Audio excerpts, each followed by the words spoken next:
Ahí esperamos que siga entrando las personas.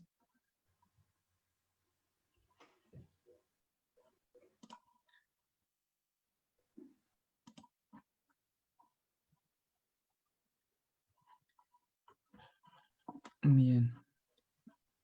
Javier, Vivi y Sole están de confitrión, así que pueden ayudar en ir admitiendo a las personas que vayan solicitando ingreso. Bien. Capaz que ahora en 5 minutos arrancamos. En Facebook ya está transmitiendo.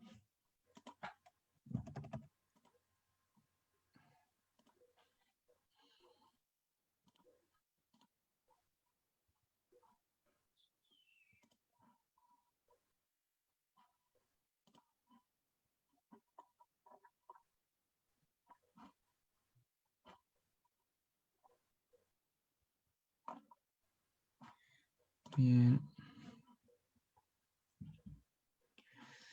Bueno, está bravo la verdad que ahora con el tema del frío. Yo tengo una frazadita acá abajo. Javier, ¿qué tal? ¿Cómo andan? ¿Todo bien? Buenas. El otro Javier también.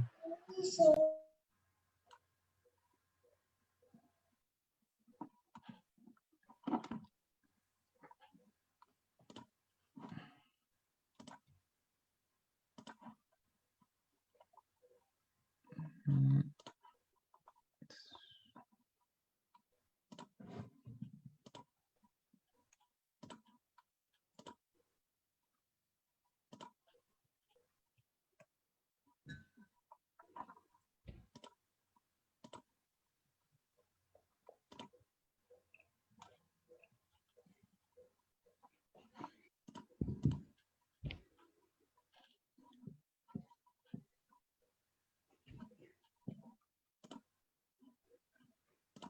A ver, por ejemplo, si pongo música, ¿se escucha? ¿Se escucha algo?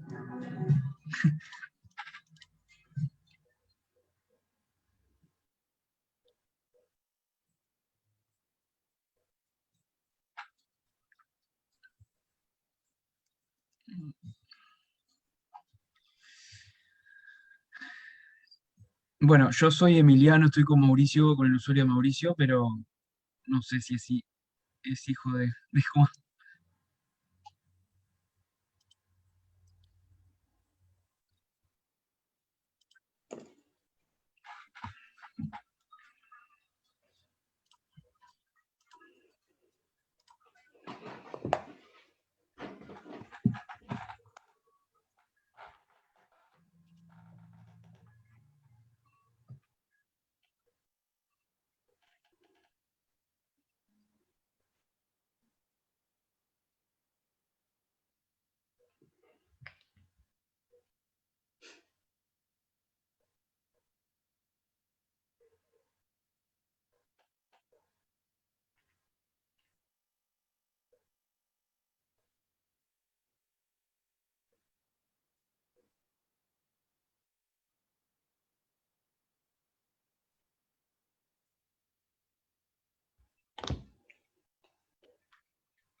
Bueno,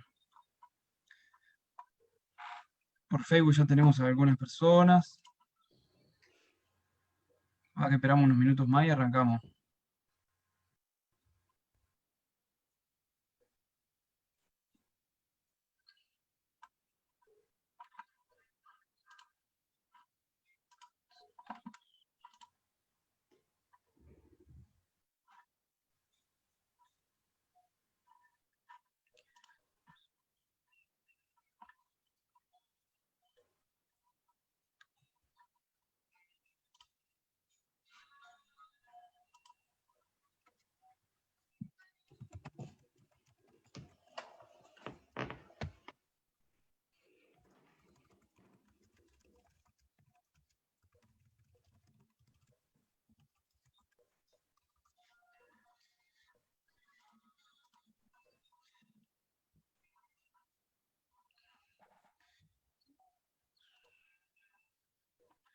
Bueno, bueno, capaz que Vivi, no sé qué ¿Empezamos? decís.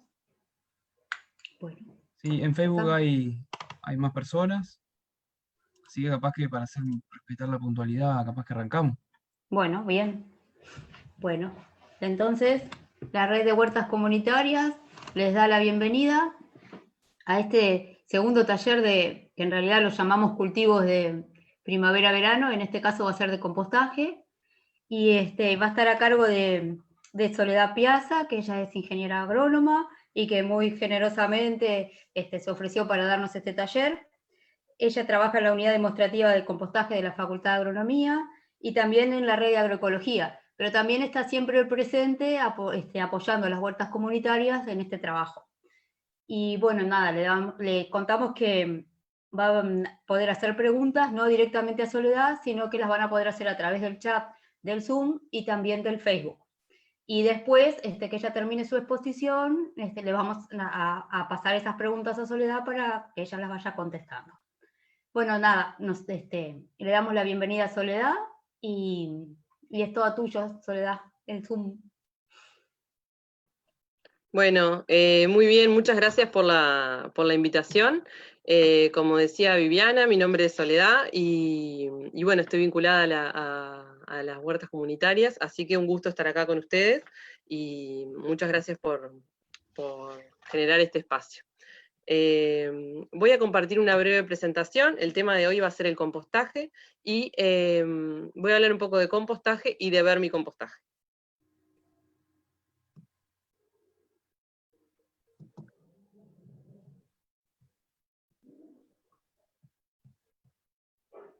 Bien. ¿Ven bien ahí? Sí.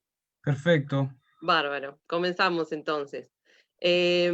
¿Por qué tratar este tema? En realidad nosotros estamos hablando de huertas comunitarias, nosotros nos interesa cultivar alimentos, ¿no? Estamos hablando de los cultivos. ¿Por qué empezamos con este tema del compostaje? Si el compostaje en realidad nos trae más al tema de los residuos, de la basura, de los residuos orgánicos, ¿qué tiene que ver?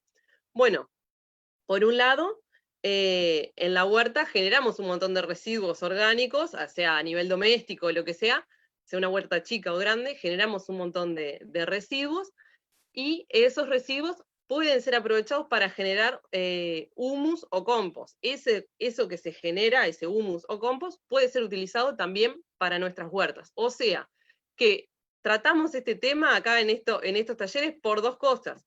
Porque es un insumo para nuestras huertas, lo que se genera luego de que procesamos eso, y es una solución para nuestros residuos, para los que generamos a nivel de la huerta y además para nuestros residuos en general. ¿Tá? Porque el compostaje se hace, como ustedes saben, con residuos orgánicos, residuos de cosas que tuvieron vida en algún momento. Bueno, entonces, como es una solución para los residuos, vamos a tener que mencionar un poquitito de los residuos. Como saben, en Uruguay y a nivel mundial, pero en particular en Uruguay y en particular en Montevideo, se producen un montón, en este caso 900.000 toneladas por año, de las cuales el 40% de eso es domiciliario, o sea, una porción muy importante de la basura que se genera en Uruguay y en Montevideo, que es de donde tenemos más datos, por eso lo utilizamos como ejemplo, es domiciliario. Y de esa basura, acá tenemos el dato también, cuántas son por día, digamos, o sea, son un montón de toneladas por día, y el porcentaje que son domiciliarios. O sea que los residuos domiciliarios forman parte importante de los residuos que se generan en general.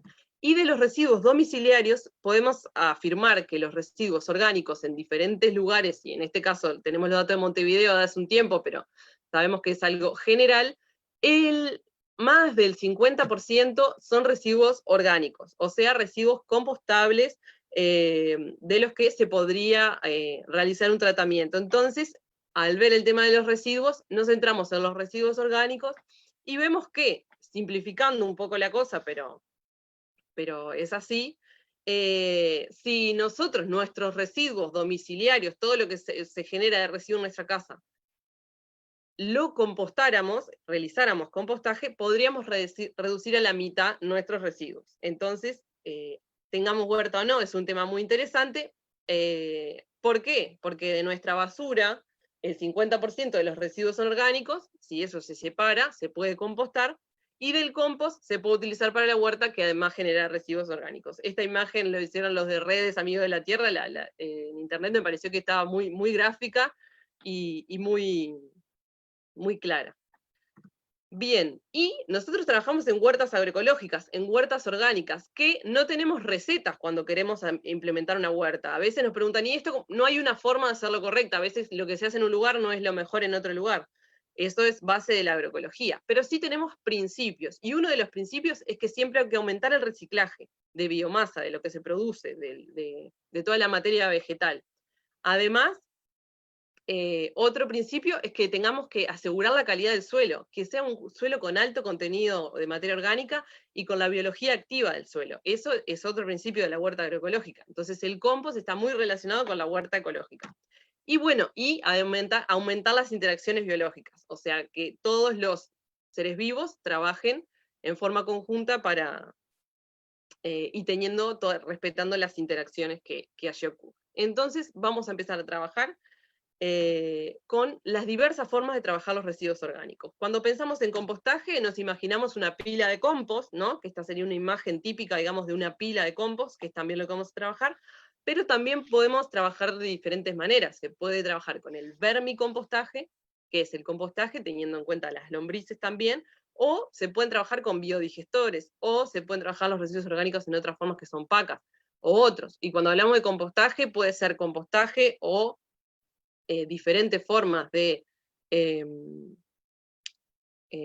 compostaje, compost microbiológico controlado, que también lo realizan en otros lugares, hay muchas formas, pero nos vamos a centrar ahora en principio en el vermicompostaje y un poquito al final en compostaje, así nos da el tiempo para profundizar un poco. ¿Estamos? Entonces, les voy a comentar un poco sobre el vermicompostaje. Bueno, el vermicompostaje, como decíamos, es el proceso en el cual se recicla la materia orgánica. Todos entendemos lo que se habla cuando hablamos de materia orgánica, ¿no? Los restos de cáscaras, pero que también pueden incluir diferentes cosas que en algún momento formaron parte de una estructura orgánica. Y bueno, es el proceso del reciclaje de la materia orgánica, y el principal agente, no el único, pero el principal agente que descompone son las lombrices. No es el único, porque además tenemos a los microorganismos, que también sabemos que trabajan, pero es el principal agente, digamos. Y el producto es el humus de lombriz o vermicompost. Entonces, el proceso es el proceso de reciclaje, el principal agente son las lombrices, y el producto es el humus de lombriz o vermicompost. Bueno, ahí en esas imágenes pueden ver que no estamos hablando de una escala en particular, puede ser esa gran escala como vimos ahí arriba, que son con chasis, con piletas grandes, digamos, que también tiene una estructura techada, o sea que es una producción más industrial, ¿verdad? O puede ser a nivel doméstico, como vemos en las figuras de abajo, en el cual se pone, ahí vemos que son residuos domiciliarios simplemente, ¿no? Y en una de las imágenes vemos también que hay un líquido en unas cajitas, en ese es porque en esa forma también se capta un líquido que es el lixiviado que sale mientras se elabora el vermicompost. Así que eso lo vamos a ver. Como pueden ver, la escala va variando, pero entonces vamos a tratar de aprender los principios para poder aplicarlo en diferentes lugares que lo queramos aplicar. Bien. Bueno, el vermicompost tiene diferentes etapas. Comenzamos con los residuos frescos, digamos, como se ve en la primera imagen, que se depositan, se pueden depositar así como se ven ahí, que no están cortados ni triturados ni nada, sino que como hay un espacio grande, eso se va degradando y no hay un apuro, digamos. Luego de eso, cuando ya los microorganismos comienzan a actuar, se le agregan, o si ya este proceso ya vienen las lombrices, digamos, pero digamos en el momento en el cual se trabajan las lombrices, y por último, en la última imagen, ya después de que se tamizó, que en este caso lo tamizamos con la tamizadora que está abajo, que es de mano, como a mediana escala, digamos, capaz que no es algo para tener en una casa, pero ahí zarandeamos ese humus que ven que está en las bolsas, o sea que estas son las etapas del material orgánico. Luego de que las lombrices trabajan y descomponen, obtenemos el humus, o vermicompost. Bien, las lombrices que trabajan no son todas las lombrices las que utilizamos específicamente para el proceso de compostaje. Son las lombrices mal llamadas californianas, porque la tecnología se difundió desde ahí, no es que sean originarias de ahí, tampoco son autóctonas, pero ya hace mucho tiempo que se utilizan, y puede ser que una persona empiece a hacer un vermicompost o un compost, y empiece a tirar restos orgánicos, y vengan lombrices espontáneamente, digamos, sin que uno las compre o las traiga, y sean estas lombrices, que son Eisenia fétida y Eisenia ambrei, o lombrices rojas o californianas, que tienen determinadas características. Y se diferencian de eso con otro tipo de lombrices que no son las que usamos para el vermicompost. Son de un grupo ecológico, digamos, en la naturaleza, que se llama epigio. Esto lo comento para que sepan que no todas las lombrices cumplen la misma función en la naturaleza. Algunas están, como se ve acá, en la zona de la superficie, o algunas son endógeas que trabajan más en profundidad. Este es un perfil de suelo, sería, ¿no? Y hay unas que son anéxicas, que inclusive están generando galerías a mucha profundidad. Ellas son más pálidas, ¿no? No son tan coloreadas como las epígeas que están pigmentadas y que están más sobre la superficie. Se alimentan de residuos orgánicos a los que habita, o sea, la naturaleza en general se alimentan de residuos orgánicos, por lo tanto están en la superficie, digamos.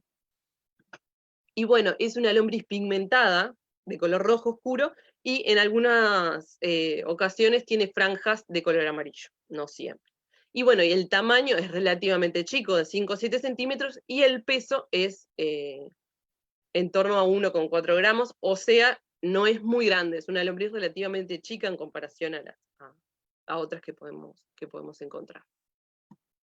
Bueno, estas lombrices tienen un ciclo de vida corto y tienen alta tasa de reproducción, por eso nos interesan, y se escoge también para trabajar en el vermicompost. Y bueno, tienen una forma de reproducción en la cual se hermafrodita, pero se reproducen es hermafrodita insuficiente, o sea, se copulan, necesitan otra, pero no tiene por qué, o sea, con cualquier otra que pueden copular. Y bueno, y la madurez sexual la alcanza a los 40 60 días, o sea, es relativamente rápido el ciclo, eso es lo que quería destacar.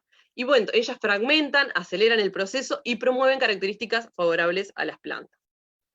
Copulan y liberan ootecas o cocones también, que son los huevitos que se ven a simple vista, de los cuales emergen. Se les llama huevitos, aunque no sea la forma correcta.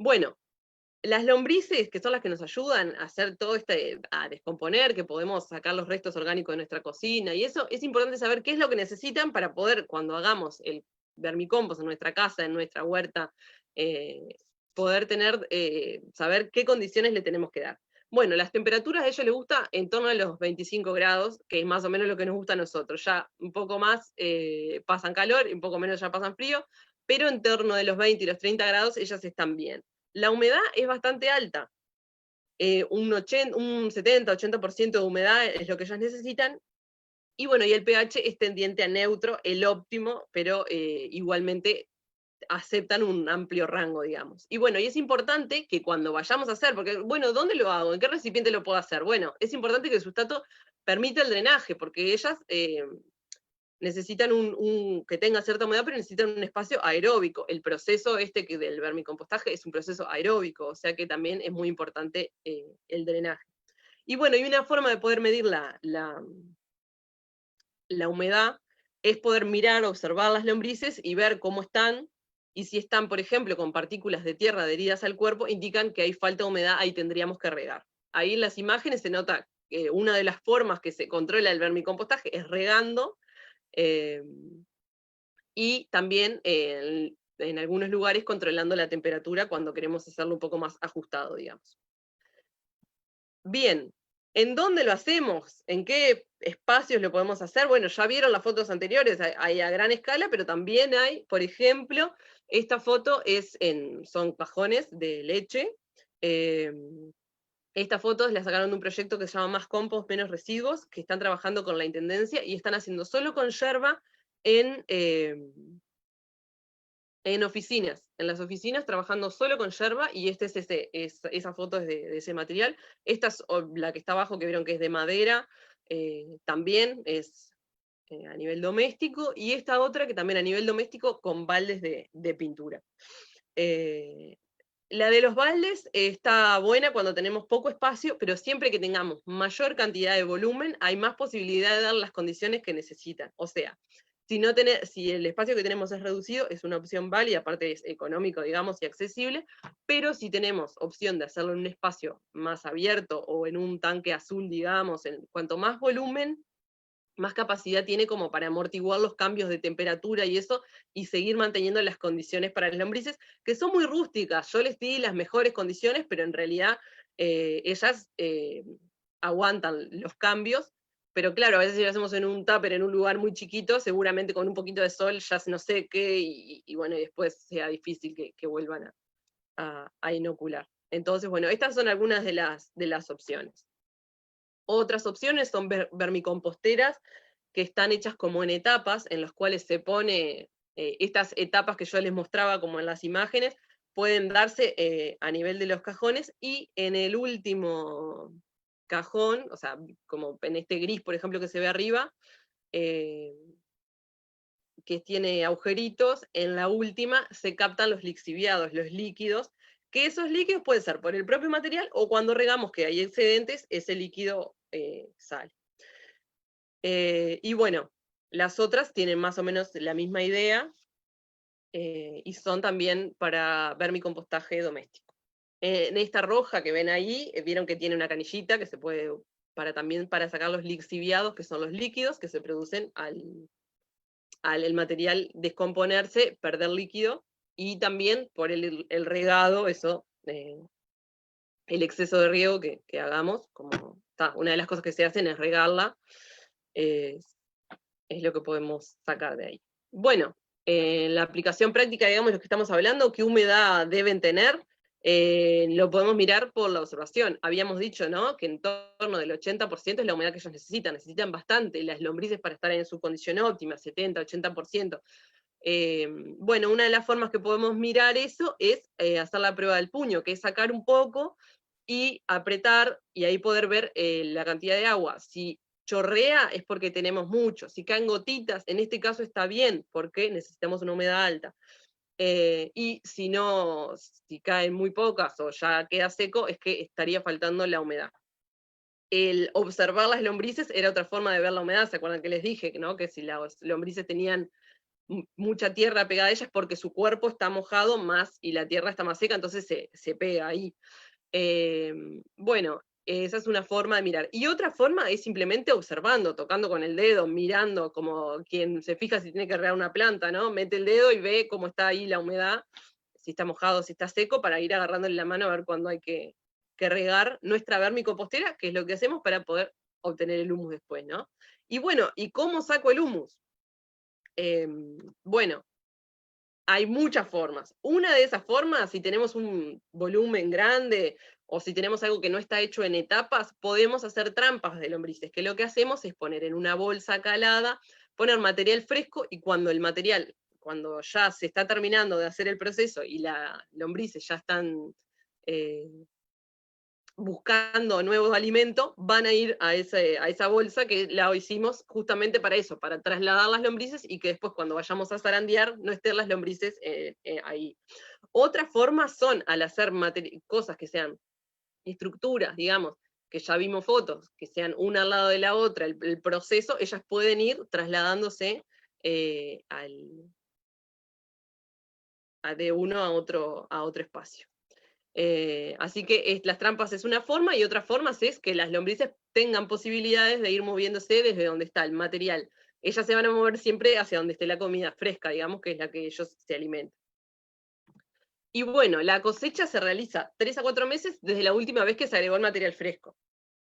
Bueno, parece un detalle, pero sí, tenemos que tener en cuenta cuál fue la última vez que pusimos el material fresco, porque si estamos siempre poniendo, va a ser difícil poder cosechar, porque siempre hay una que está comenzando el proceso. Entonces a veces es importante, bueno, cuando llegamos a determinado momento y queremos saber que, O sea, hay algunas formas que se saca de abajo lo que ya se va terminando, pero en algunos casos es bueno cerrar ese material, digamos, y empezar a poner en otro espacio los restos orgánicos.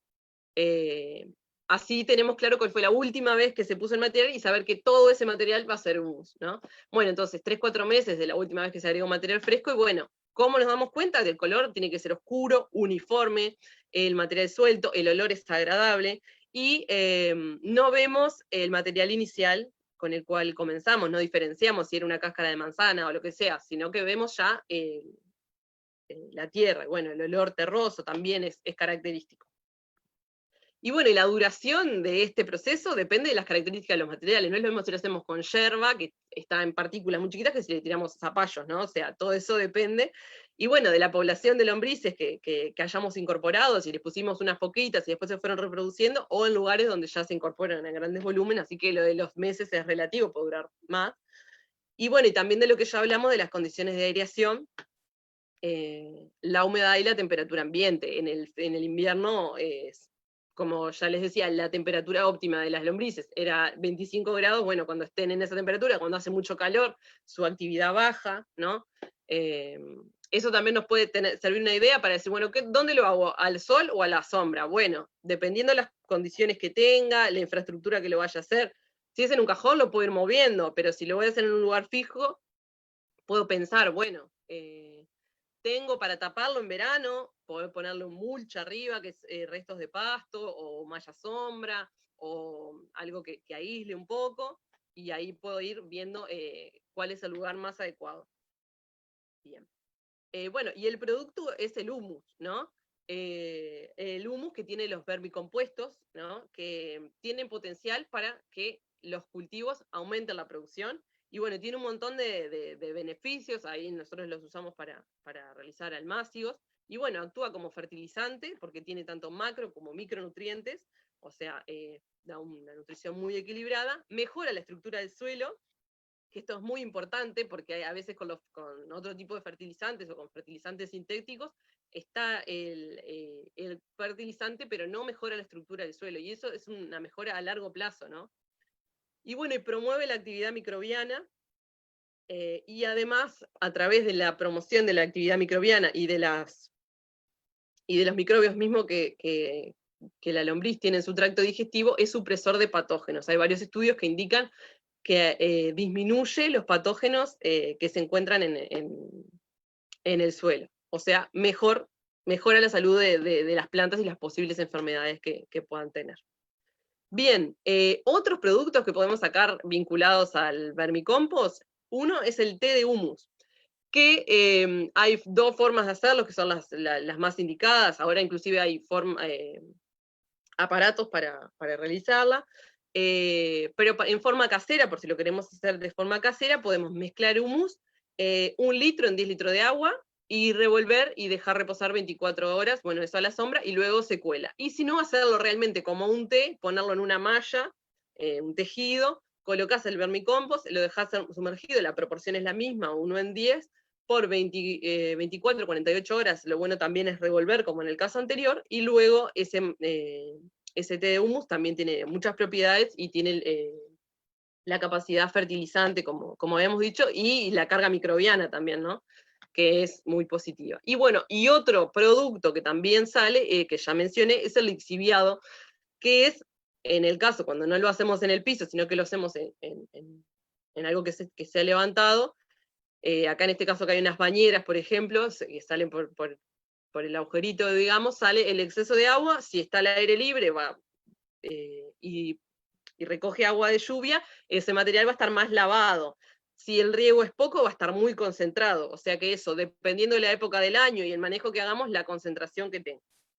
Ese material tiene muchos nutrientes, pero tenemos que tener cuidado porque no es un material que esté estable, sino que depende de la cantidad de lo que le pongamos, y es muy variable. Por eso, en agricultura se usa, pero es muy importante que sea muy rebajado, que sea por lo menos 1 en 10 la proporción a la que se corta, o sea que realmente si usamos 10 litros, pongamos 1 litro, y eso también depende de eso, si recogió agua de lluvia o no. Entonces, realmente A veces también se recomienda que en vez de aplicarlo directamente en los cultivos, se vuelva a regar el humus con ese material, porque puede llegar a tener cierto riesgo al estar con tan alta concentración de nutrientes. Que no está estable, como sí va a pasar con el té de humus, porque ya cuando lo hizo, o sea, ya el humus había terminado. Bien, entonces con esto iría más o menos terminando la parte de vermicompostaje, y les quería comentar muy brevemente una experiencia que es lo que hacemos desde Facultad de Agronomía, que es donde yo trabajo, simplemente para ponerles el ejemplo, porque es una institución que a muchos de ustedes les puede interesar manejo de las instituciones, y es algo bastante accesible porque no es a gran escala ni con maquinaria, como sí en otros ejemplos que vamos a ver ahora. Y realizamos compost y vermicompost. Como pueden ver ahí, hay un área donde se hacen las pilas de compostaje, y en esta otra área que tienen las piletas, son piletas donde ahí están las lombrices y se hace el vermicompost. Se recicla y se clasifican los residuos orgánicos, los verdes, y esto nos permite que los otros residuos sean fáciles de clasificar. Realizamos en las piletas de vermicompostaje, las piletas de compostaje y pacas, que es, por ejemplo, otra forma también de reciclar la materia orgánica. Y bueno, y se utiliza, se aprovecha todo eso para hacer actividades de extensión, para poder coordinar con otras actividades en ese contexto. También se realiza investigación y otras actividades. En ese espacio, ahí como pueden ver, son un ejemplo de piletas de vermicompostaje, que en ese caso aprovecharon porque estuvieron, no es necesario que sean de hormigón, se pueden hacer otras estructuras, pero bueno, en este lugar estaban estas estructuras disponibles y se utilizaron. Y acá, como pueden ver, una pila de compostaje que se está realizando, que todavía no se terminó, pero una pila de compostaje. También se dan talleres, se aprovecha para trabajar con el compost, con el vermicompost y con gente que trabaja otros temas, con actividades, y ahí en la unidad demostrativa de compostaje, que es ese lugar en Facultad de Agronomía donde yo trabajo, que justo les traje como ejemplo, también coordinamos con el grupo Huerta Estudiantil Fagro, que es un grupo que está dentro de la red de huertas comunitarias, que hacemos, este año no pudimos hacer, pero vamos a hacer jornadas abiertas, y esta imagen es también de eso, bueno, de cómo utilizamos también el compostaje, el vermicompostaje, para trabajar la parte educativa y la parte de huerta orgánica, ¿no? Bien. Bueno, entonces también una de las cosas que se hizo desde Facultad de Agronomía, en coordinación con la Intendencia de Montevideo, y en realidad desde la Intendencia de Montevideo, y con apoyo de docentes de la unidad de compostaje, Gabriela Jorge, que es una docente que participa en la unidad, participó en el manual de vermicompostaje, que también se los recomiendo, les dejo el link y está disponible, que un poco recorre todos estos temas de vermicompostaje. Y bien, como quedó un poquito para tratar, estaría ya cerrando el tema de vermicompostaje, y voy a mencionar algunas cosas de compostaje para que no quede colgado, pero va a ser bastante breve. Bien, respecto al compostaje, es un proceso biológico también controlado, que se descompone la materia orgánica, al igual que en el vermicompostaje, en condiciones aeróbicas también, ¿no? Y el resultado final es un producto estabilizado y sanitizado, o sea, que ya su transformación es mínima, digamos, y ya generamos un producto relativamente estable. Ahí, como pueden ver, hay pilas, ¿no? Y vieron la otra foto, se utilizan forma más bien de montañitas, ¿no? Y hay otras formas para realizar este proceso de compostaje. Lo que obtenemos es el compost, no humus, como vimos en el caso anterior. Y bueno, y en este caso pusimos esta gráfica porque durante el proceso de compostaje hay una característica muy importante, que es en esta curva que ven, que es de temperatura, vieron que tiene un pico y que baja, es que hay un aumento de la temperatura hasta 70 grados, o sea, en el proceso de degradación de la materia orgánica hay un aumento de temperatura, entonces van pasando diferentes fases en el cual se llega a un aumento de la temperatura y luego una etapa de maduración en la cual el material está pronto. Actúan como protagonistas, no en este caso las lombrices, sino los microorganismos. Bueno, en este caso es muy importante tener en cuenta la aireación, se voltea, o sea, se hacen pilas y estas se voltean, se realiza volteo de las mismas, y bueno, y tratamos de que siempre haya aireación, digamos. Y bueno, la temperatura no puede superar los 70 grados, pero como vieron, hay una curva, o sea que va atravesando diferentes temperaturas, se realiza el volteo, luego vuelve a subir la temperatura. Y esto también difiere del proceso que vimos anteriormente de vermicompostaje. Acá es otra pila de compostaje. Y bueno, la humedad también se controla. En este caso, la óptima es entre 40 y 60, y es muy importante regar en el armado. Los microorganismos necesitan que haya cierta humedad, y la óptima para ellos es en torno de 40 a 60, un poco menor que lo que vimos anteriormente. Es importante combinar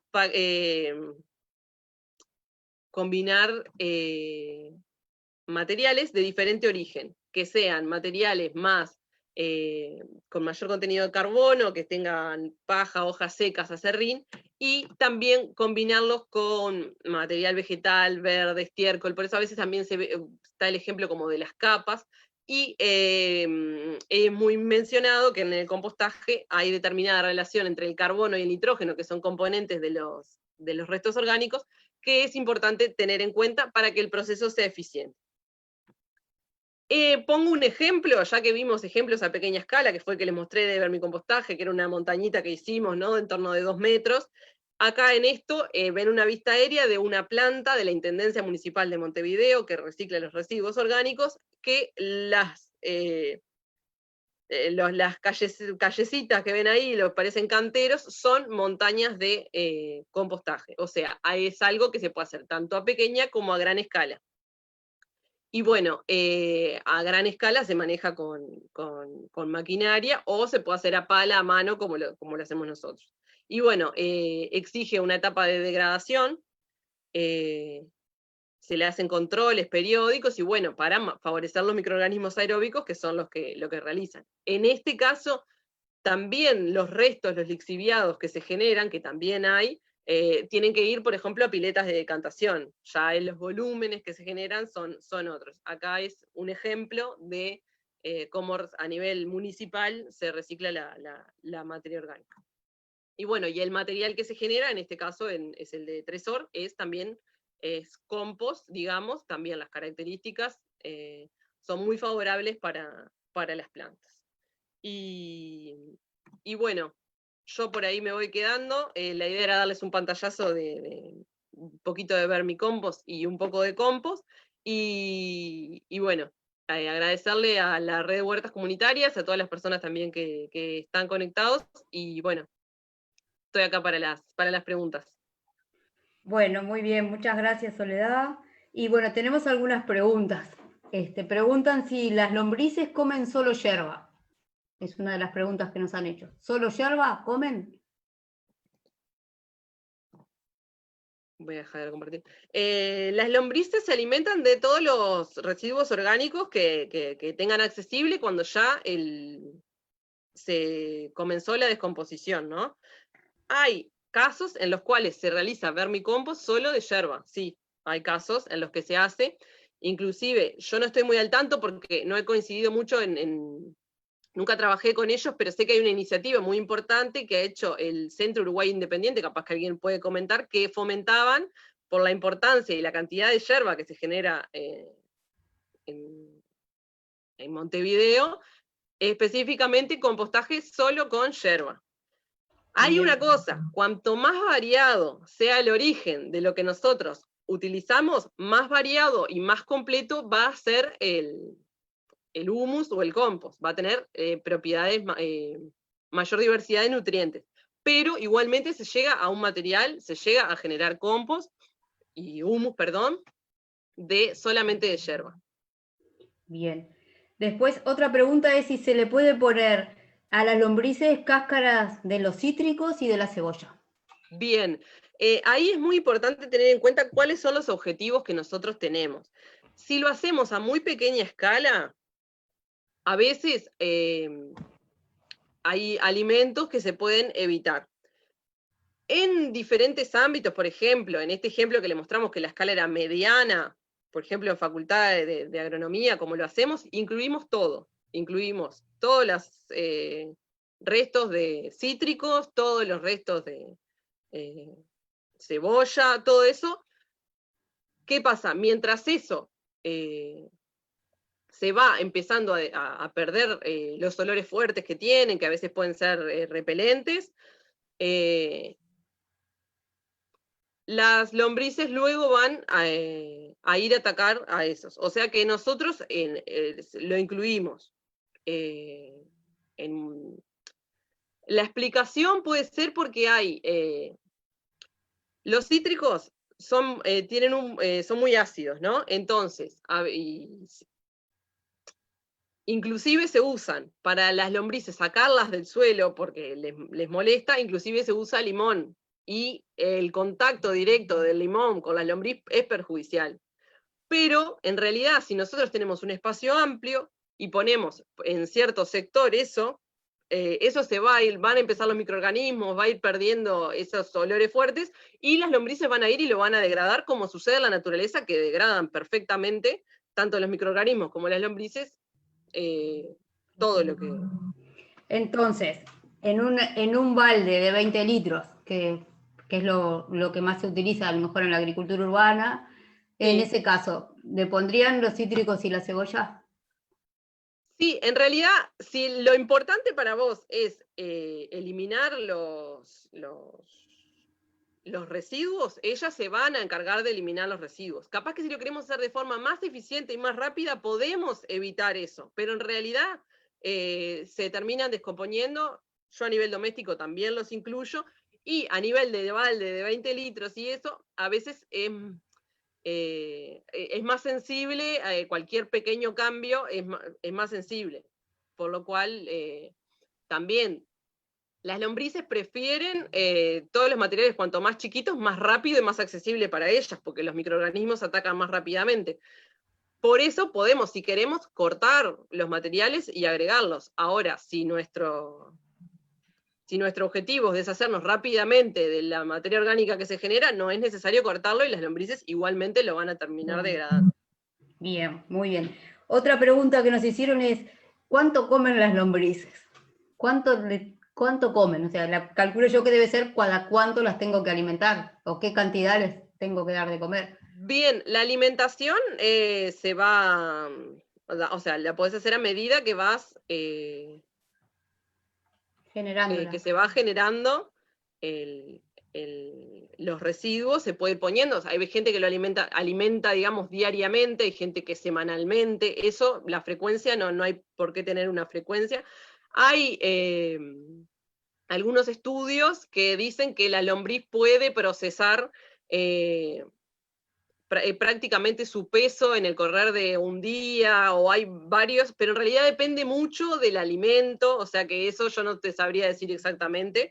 Capaz que hay gente que está más empapada y puede afirmar. Yo no sé exactamente cuánto es que comen, pero la alimentación puede ser así, variada en el Yo tiempo. creo que la pregunta debe haber venido por el lado de que si le dan de comer todos los días, o cada cuánto le dan de comer a las lombrices. Creo que viene por ese lado. Eso se puede hacer semanalmente, lo que claro, como ellas necesitan siempre tener material fresco, ¿no?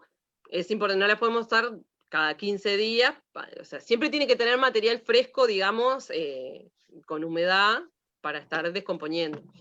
Entonces es adecuado para el alimento. Yo por eso, entre elegir métodos de compostaje para hablar en torno a las huertas comunitarias y a las personas que están también en un ambiente urbano, me pareció que el vermicompostaje es adecuado, ya que permite la alimentación continua a medida que se va generando el residuo. Bien, quedó clarísimo. Sí. Perdona que tengo unas preguntas también anotadas acá, que están referidas a en un compost doméstico, ¿cuándo es que uno sabe que está preparado? O sea, ¿cuáles son los indicadores que puedo detectar para saber que está listo, sabiendo que es variable de acuerdo a las condiciones? Y adosada la pregunta, si tiene olores o excesos, ¿cuáles pueden ser los remedios para disminuirlos o evitarlos, ¿no? Bien, bueno, Vamos a empezar por la otra, que era el índice de cosecha. ¿Cómo me doy cuenta cuando está pronto el material para cosechar, verdad? Bueno, ahí un poquito por arriba lo mencionamos. No se tienen que visualizar los materiales, o sea, a la generalidad los materiales con los que empezamos a hacer. O sea, no vemos el pedacito de yerba, no lo vemos. O sea, ya vemos tierra, el olor es agradable, no hay olor fuerte, sino que tiene olor terroso. El color es oscuro, ¿no? Y esos son factores que vemos que nos pueden servir como indicador. Hay otra forma que podemos hacer, que es un test, que es en una bolsa tratar de cerrarla de forma hermética, cerrarla y dejarlo unos días y luego abrirla, porque ahí podemos ver si la actividad microbiana sigue siendo alta y todavía se está descomponiendo, van a haber olores fuertes. Si abrimos, eso es otra forma de hacer como un test, digamos, casero, a ver si el material está pronto. A nivel más, digamos, a nivel del ministerio, cuando un compost está a la venta y si está pronto o no está pronto, tiene determinados indicadores en tanto a su relación de carbono-nitrógeno, en tanto a su pH, a determinadas cosas que no son tan fáciles de medir a nivel doméstico, pero que podemos utilizar esos otros indicadores. Así que más o menos por ahí. Bien. Bueno. Para eso es importante un detalle que mencionaba anteriormente, que es realmente tener todas las cosas en la misma fase, ¿no? O sea, puede ser que uno esté terminando y a su vez le seguimos agregando material, ¿no? Bueno, diferenciemos cuando cuáles son los que ya está todo el material terminando, o si la parte de abajo, bueno, organizarse en eso.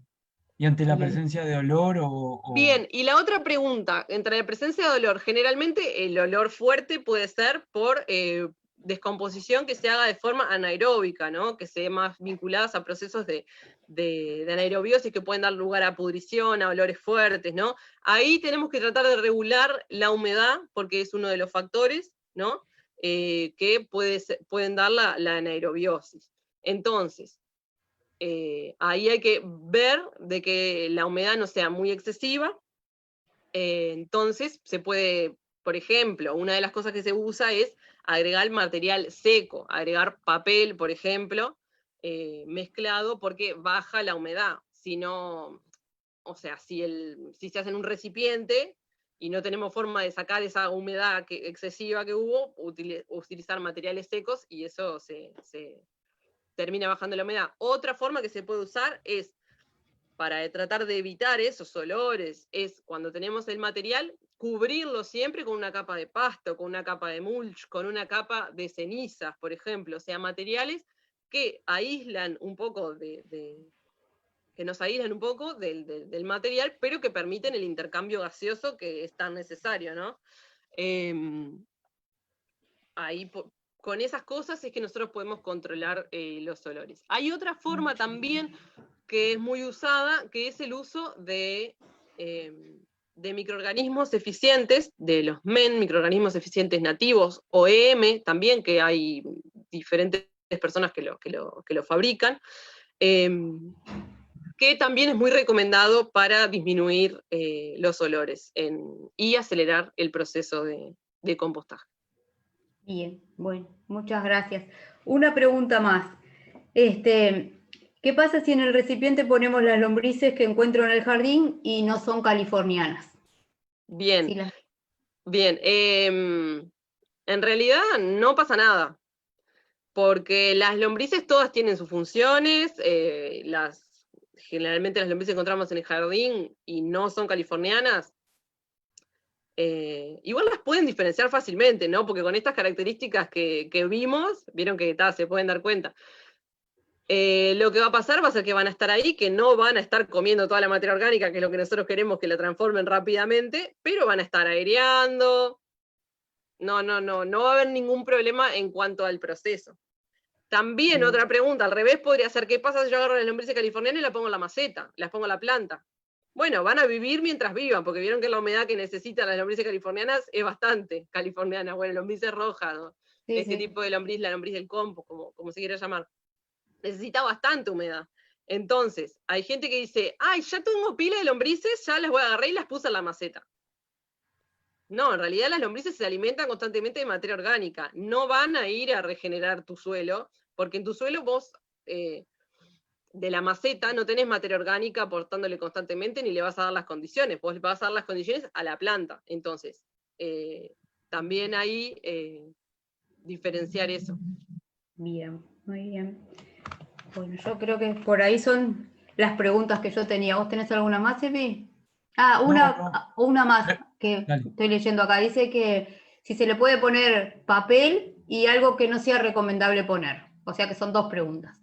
Bien, yo soy un poco de la escuela, digamos, de que todos los materiales son residuos orgánicos, todo lo que sea residuos orgánicos, obviamente que no sea plástico, que no sea, se van a descomponer y vamos a poder obtener un buen material. Pero tenemos que ver qué características queremos, ¿no? O sea, hay cosas que se pueden obviar. Por ejemplo, heces de determinados animales, porque van a tener coliformes y en el vermicompostaje a veces no se, o sea, la temperatura con la que se trabaja no llega a una temperatura alta de pasteurización ni nada, entonces es deseable evitar cosas que nos puedan traer un riesgo después de manipulación. Entonces, las heces de animales no es algo recomendable. Otras cosas que no son recomendable, por ejemplo, es comida cocida que pueda atraer a otros seres que no queremos que estén, como roedores, ¿no? O, por ejemplo, dejar carne que van a venir antes los perros antes que la descompongan las lombrices.